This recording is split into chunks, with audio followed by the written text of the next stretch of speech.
I'm a 27-year-old woman, and this happened to me about 2 years ago. I had just moved to a new city after accepting a temporary job. Since the contract was only for 6 months, it didn't make sense to sign a long-term lease. So I started looking for something more flexible. At first, I tried using regular rental apps and websites, but the requirements were way too strict for such a short stay. With no better options, I ended up turning to Craigslist, even though I knew about the site's sketchy reputation. To my surprise, I found a listing that seemed perfect, a small furnished studio with a flexible lease located just a few minutes from work. The price was reasonable too, which made me a little suspicious, but I decided to call the number on the ad anyway. A man answered the phone.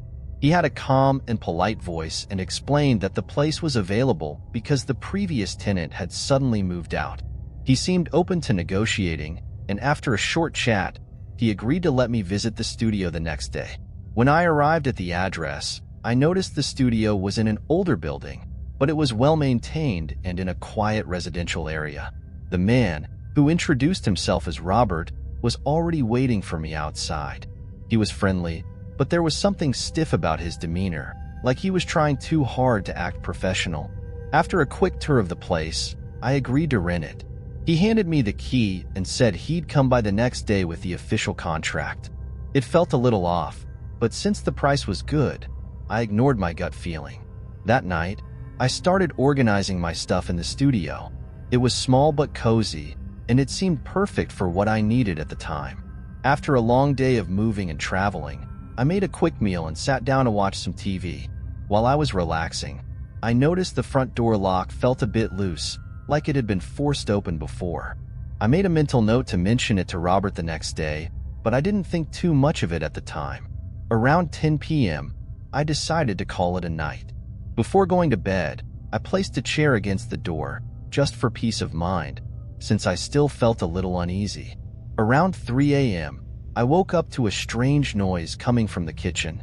My heart started racing immediately, but I tried convincing myself it was just the old building creaking, or maybe a neighbor getting home late. Still, I couldn't shake the sound of what seemed like a cabinet door closing. I grabbed my phone, turned on the flashlight app, and carefully went to check it out. Everything in the kitchen seemed normal. Before heading back to bed, I checked the front door and noticed something odd. The chair I had placed against it was slightly moved. The door was still locked, but seeing that chair out of place sent chills down my spine. I couldn't sleep for the rest of the night. The next day, when Robert came by with the lease papers, I mentioned the loose lock and the noises I'd heard during the night. He seemed uncomfortable for a moment, but quickly brushed it off, saying he could call a locksmith if I wanted, though the cost would be on me since it was just a cosmetic issue. That annoyed me, but I decided not to push it. I signed the lease, thanked him, and spent the rest of the day trying to make the studio feel a bit more like home.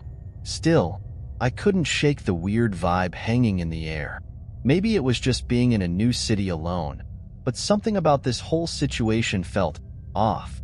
That night, I tried to relax by watching a movie and keeping myself distracted. It was just past midnight when I heard footsteps in the hallway outside. Since the apartment was on the ground floor near the building entrance, I told myself it wasn't a big deal. But the steps stopped right outside my door and stayed there. I froze, waiting to hear a knock or the sound of someone trying the handle, but nothing happened. After a few minutes, I peeked through the peephole but didn't see anyone. The uneasy feeling crept back, and once again, I wedged the chair against the door before going to bed. This time, I left a light on in the living room, hoping it'd make me feel safer, but my sleep was even more restless. On the third night, something finally happened that confirmed my worst fears. I was getting ready for bed when I heard a faint clicking sound coming from the front door, like someone was messing with the lock. My entire body froze. I turned off the lights and stood still in the dark, trying to listen. The sound came again, followed by what seemed like scratching on the doorknob. My hands were shaking as I grabbed my phone and opened the emergency dial screen, but I hesitated to call.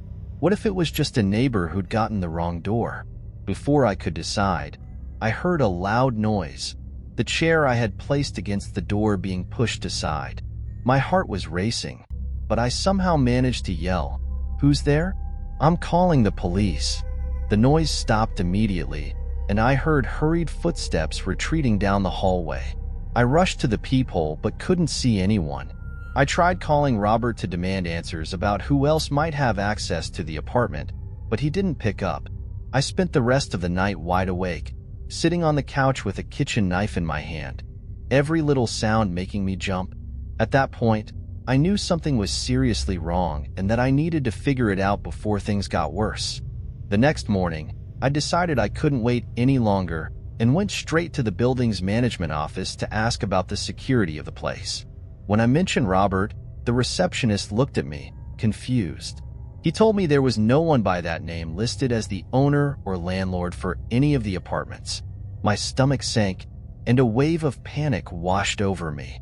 I showed him the lease I had signed, and he pulled up a list to cross-check. That's when he told me the apartment had been vacant for months, listed as available for rent. The only person who should have had access was the building manager. I was speechless. I went back to the apartment, my mind racing. I quickly started packing my things, desperate to get out of there. As I was gathering my stuff, I heard footsteps again in the hallway. This time, they didn't stop in front of my door. I heard a faint knock on a neighbor's door, followed by soft, almost unintelligible murmurs. I peered through the peephole, but all I could see was the dimly lit hallway. My head was spinning with questions. Who was Robert? Why had he targeted me? And was someone watching me the entire time I'd been there? Before leaving, I wedged the chair against the door one last time, even though I knew it probably wouldn't matter. When I had everything packed, I left the apartment without looking back. I went straight to the police station to report everything that had happened. The officers asked me tons of questions about Robert, but all I had was the phone number he'd used to contact me. They traced the number, but it was a prepaid phone with no identifiable owner. From what the police could figure out, someone was using Craigslist to lure people into empty apartments, pretending to be the landlord, and then targeting them for who knows what. One officer told me that this wasn't the first time something like this had happened, but he added that I was lucky to have gotten out when I did. Even now, I can't fully shake the feeling of how vulnerable I was during those days.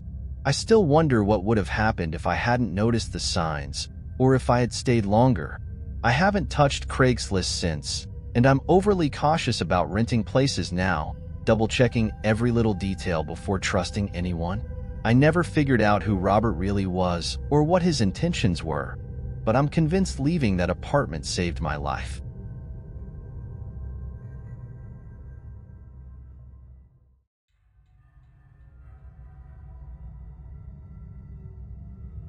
I was 22 and desperate to find a used car that fit my budget. I had just landed a job that was over 20 miles away from home, and without a car, that opportunity was as good as gone. My salary was barely enough to cover my bills, so dealerships were out of the question. After searching Facebook groups with no luck, I decided to give Craigslist a shot. I knew the site had a bad reputation, but a friend of mine had found a great deal there and told me to just be careful. On my first day browsing, I was surprised by the number of listings. Sure, many of them looked sketchy or were way too far, but then I found one that seemed promising. A used sedan for an insanely low price. The description said the car was in decent condition, just needed a little cleaning. The pictures were bad quality, but the price and location were perfect. I messaged the seller, and he replied quickly, asking when I could stop by to check it out. He sounded polite and straightforward, which made me feel a bit more comfortable. We set up a time for that same evening at 7 p.m. He told me the car was parked at his house, just 15 minutes away from where I lived.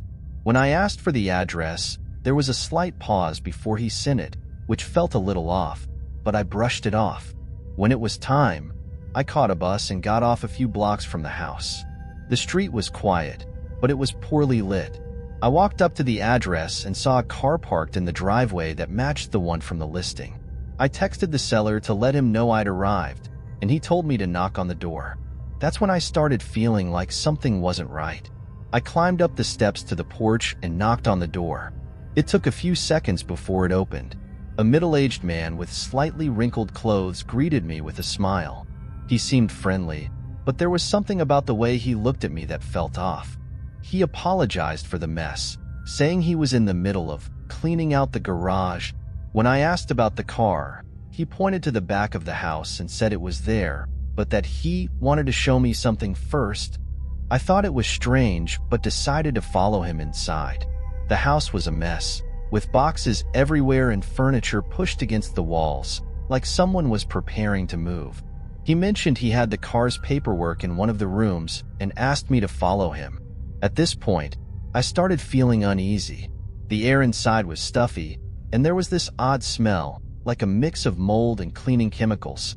When we reached a bedroom door, he stopped, turned to me with a forced smile, and said, "Go ahead. Everything's on the table in there." I hesitated but took a few steps inside while he stood in the doorway, blocking the exit. I glanced around the room, and there was no table, no paperwork, just a messy bed and stacks of boxes in the corner. My heart was pounding. Something was seriously wrong, and I knew I needed to get out of there fast. I tried my best to hide my nerves. Keeping my voice as steady as I could, I asked about the paperwork again, saying I needed to see it before making any decisions.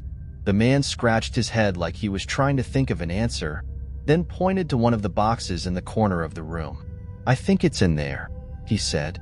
My mind was screaming at me to leave, but I knew I couldn't let him see I was scared. I pretended to look interested, walking slowly toward the box, but before I could even touch it, my phone buzzed in my pocket. I grabbed it like it was my lifeline and said, "Sorry, I need to take this." He didn't say anything, just stood there watching me as I pulled out my phone. It was my friend's name on the screen, but another notification caught my eye. A message from the Craigslist seller. "I'm waiting by the garage. Are you on your way?" My stomach dropped, and the room suddenly felt like it was closing in on me. The guy standing in front of me wasn't the seller. I glanced up, and it was clear from his face that he'd figured out I knew. He took a step closer to the doorway, blocking it even more. My heart was racing, and I knew I couldn't think this through. Without saying a word, I bolted. I shoved past him, hard enough to push him out of the way, and sprinted out of the room. He yelled something behind me, but I didn't look back. I just kept running until I reached the front door and burst out into the night. I nearly tripped on the porch steps as I hit the sidewalk, my chest heaving from the panic. I didn't dare look back, but I could hear heavy footsteps on the wooden porch. As I ran toward the main road, a flashlight beam suddenly lit up the path in front of me. I froze for a second and saw a man standing by the car in the driveway, the same car from the ad. He looked confused and called out, "Are you the guy from Craigslist?" It all clicked at once. This was the real seller, and I had walked into a stranger's house. I could barely speak, but I managed to shout, "Someone's inside the house." He dropped the flashlight and ran toward the door, but I didn't stick around to see what would happen next. I kept running until I reached the nearest corner, where I finally stopped to catch my breath. My hands were shaking as I pulled out my phone and called the police. I explained everything, how I saw the ad, the man in the house, and what had just happened. Within minutes, a patrol car pulled up. One officer went into the house while the other asked me more questions. I just wanted to get out of there. After what felt like forever, the officer who had gone inside came back out, saying the house was empty. There was no sign of anyone. I told them he was there not even 10 minutes ago, but they didn't seem surprised. Apparently, the house had a history of squatters and strange incidents. The officers walked me back to the real seller, who was still standing by the car, visibly shaken. He explained that he had only stepped out for a few minutes to grab coffee from a nearby store and had no idea someone had been inside his house. He apologized repeatedly, but I could tell he was just as confused as I was. After answering a few more questions, the officers told me I was free to leave and that they would investigate further. They advised me to avoid areas like this in the future. I didn't argue. I just wanted to go home. That night, I deleted the Craigslist app from my phone and swore I'd never use it again. The thought of how close I'd come to something terrible still haunts me. To this day, I have no idea who that man was or what he wanted. Maybe he was just using the house as a place to stay, but something about his demeanor felt darker than that. I can't shake the memory of the way he looked at me when he realized I knew something was wrong. It wasn't anger or fear. It was empty, like he'd done this before and didn't care what happened next. Sometimes, I wonder if the police ever followed up, or if it was just another case they filed away. What I do know is that I've never trusted online ads or meetings with strangers since that night. The whole experience changed the way I see people, and honestly, I don't even like to think.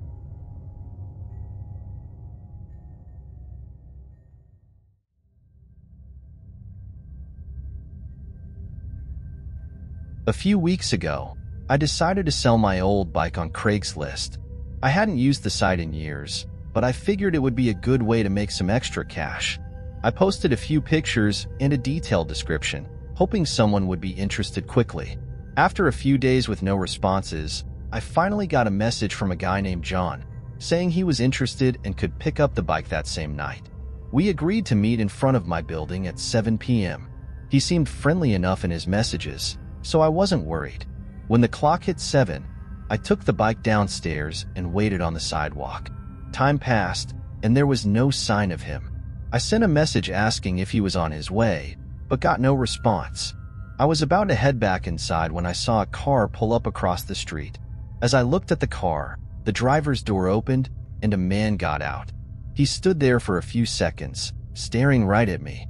He didn't look like what I'd imagined. He had a stiff posture, was wearing a hoodie that partially covered his face, and was holding something in his hand, though I couldn't tell what it was. "John?" I asked hesitantly, but he didn't respond. He just started walking toward me, slowly. My instincts were screaming at me to get back inside, but I didn't want to seem rude or paranoid. After all, he could have just been an ordinary guy coming to pick up a bike. As he got closer, I repeated, "You're John, right?"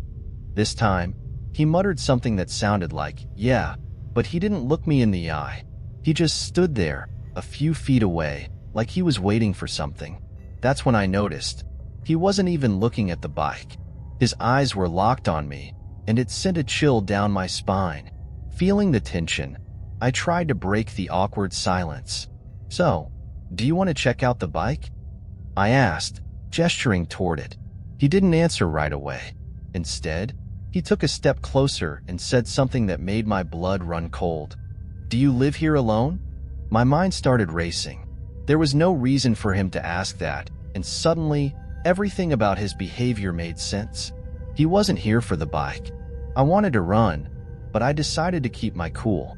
I said something like, "No, actually, I'm waiting for someone to come down right now," and took a step back, trying to stay composed. He shrugged, glanced around quickly, and then walked back to his car without another word. I stood there frozen as he got into the vehicle and drove slowly down the street. Even after the car disappeared around the corner, I was still standing there, clutching the bike, trying to process what had just happened.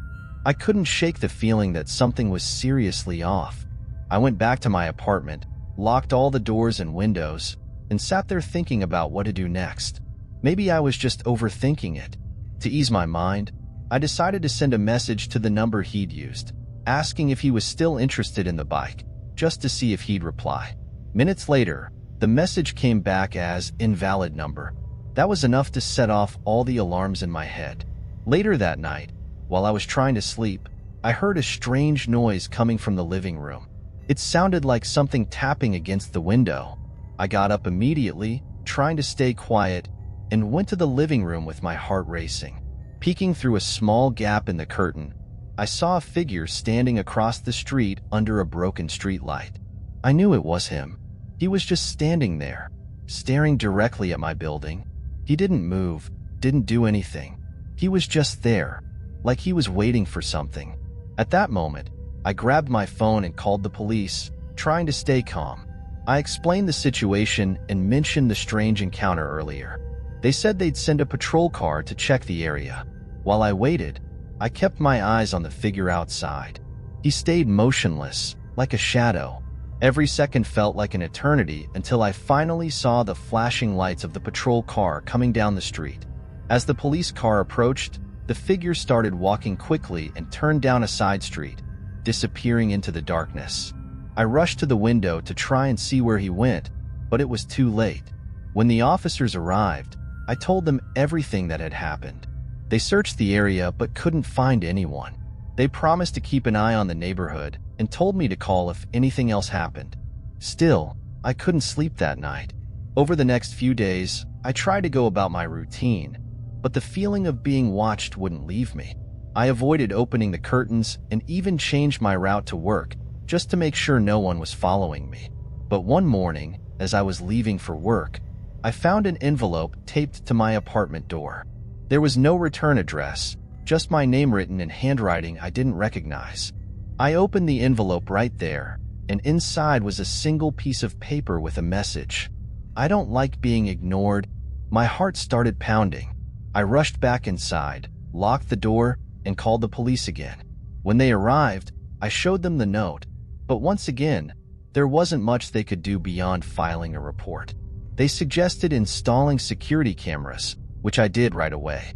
At first, the cameras gave me a false sense of security. For a few days, everything seemed fine, but then something even stranger happened. One night, while reviewing the footage, I noticed movement in front of the building around 3 a.m. It was a figure standing exactly where he had been the last time. He wasn't doing anything, just staring at my apartment. The worst part was realizing he knew where the camera was, because he kept his face covered the entire time. The next morning, I woke up to another note taped to my door. Nice cameras, but they won't protect you. It was clear he was playing some sort of game, trying to mess with my head. I called the police again, but like before, without concrete evidence or an actual crime, there wasn't much they could do. I felt trapped, like I was part of some twisted game I didn't sign up for. I decided I couldn't keep living like this. I started planning to move, but it was going to take a few weeks. In the meantime, I was on high alert, avoiding predictable routines and always checking the cameras before leaving or entering the building. Things stayed relatively quiet for a few days, but then one night, I woke up to the sound of something moving outside my bedroom window. My apartment was on the second floor, so the idea of someone being outside my window seemed impossible. Or at least it should have been. My heart was racing, but I forced myself to look. I peeked through the curtain and saw what looked like a ladder propped against the building, and for a brief moment, I caught a glimpse of a hand disappearing out of view. I turned off the lights and immediately called the police, trying to stay as quiet as possible. By the time they arrived, the man was gone again, and all they found was the ladder leaning against the wall. I couldn't sleep after that. I spent the rest of the night sitting on the couch with all the lights off, waiting for the sun to come up. As soon as morning came, I started packing my things. I was done. I had no doubts anymore. I needed to get out of that apartment as soon as possible. Over the next few days, I worked on dismantling furniture and boxing up everything I owned. I checked the cameras constantly, but there was nothing out of the ordinary. Maybe he knew I was leaving, or maybe he was just biding his time. I finally managed to move out a few days later, but even after settling into my new place, I couldn't shake the feeling of being watched. Every time I left the house, I'd glance over my shoulder, expecting to see him. For months, I was on edge, paranoid that he'd somehow find me again. Thankfully, I never got another note, and I never saw that figure again. To this day, I have no idea who he was or what he really wanted. Maybe it was some sick game. Maybe it was something much worse. All I know is that it all started with a simple Craigslist ad.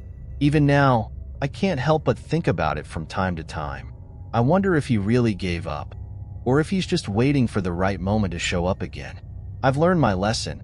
I'll never use Craigslist again. And if I ever get that feeling of unease around someone, I won't ignore it. Sometimes, your instincts are the only thing standing between you and real danger.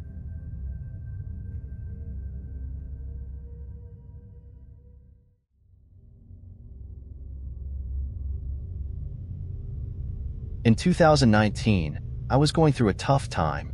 I had just moved to a new city after taking a low-paying job. It was all I could find at the time. My apartment was small and cheap, just enough to get by while I tried to get back on my feet.